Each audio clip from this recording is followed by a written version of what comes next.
అందరికీ నమస్కారం. ఆంధ్రప్రదేశ్లో నువ్వా నేనా అన్నట్లు సాగుతున్న పోరులో నెల రోజుల ప్రచార ప్రభావం ఏ పార్టీపై ఎలా ఉందో అన్న ఆసక్తి ఉంది. జనసేనతో పొత్తుతో రేసులోకి వచ్చిన టీడీపీ, చంద్రబాబు గారు, పవన్ కళ్యాణ్ గారు చేస్తున్న ప్రచారం టీడీపీ కూటమిని మెరుగైన స్థానంలోనే నిలబెట్టాయి. అయితే టీడీపీ చేస్తున్న ప్రచారం వైసీపీ చేస్తున్న ప్రచారానికి ధీటుగా ఎదుర్కొనే విధంగా ఉందా అంటే మిశ్రమ అభిప్రాయాలే వ్యక్తమవుతున్నాయి. అయితే టీడీపీ కూటమి ప్రచారంలో కొన్ని లోపాలు ఉన్నప్పటికీ వైసీపీ వ్యతిరేక వర్గాలు సంపూర్ణంగా టీడీపీ కూటమికి మద్దతు ఇవ్వడంతో టీడీపీ దూసుకుపోతోంది. టీడీపీ కూటమిలో సీట్ల కేటాయింపులు, అంతర్గత వ్యవహారాలు, రఘురామకృష్ణరాజు గారి సీటు అంశం, తాజాగా జగన్ గారిపై రాయిదాడి అంశాలు టీడీపీ కూటమి చేస్తున్న ప్రచారాన్ని ప్రజల్లోకి పూర్తిగా వెళ్లకుండా చేశాయని చెప్పొచ్చు.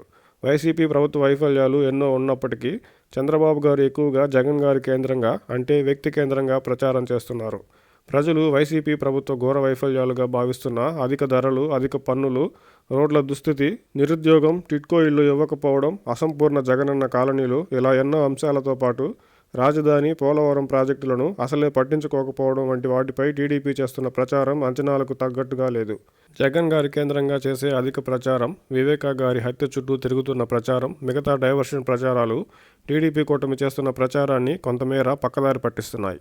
వైసీపీ అమలు చేయని హామీల ప్రస్తావన కూడా తక్కువగానే ఉండగా చంద్రబాబు గారు గతంలో చేసిన సంక్షేమ పథకాల గురించి చెప్పుకోవడంలో సైతం టీడీపీ విఫలం చెందింది.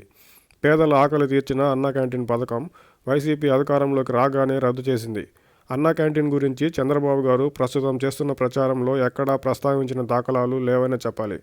అలాగే హామీ ఇచ్చిన మేరకు కాకపోయినా ఆర్థిక లోటులో ఉన్న రాష్ట్రంలో రైతు రుణమాఫీ చేసిన టీడీపీ, చంద్రబాబు గారు ఇప్పుడు చేస్తున్న ప్రచారంలో ఎక్కడా రైతు రుణమాఫీ గురించి ప్రస్తావించనే లేదు.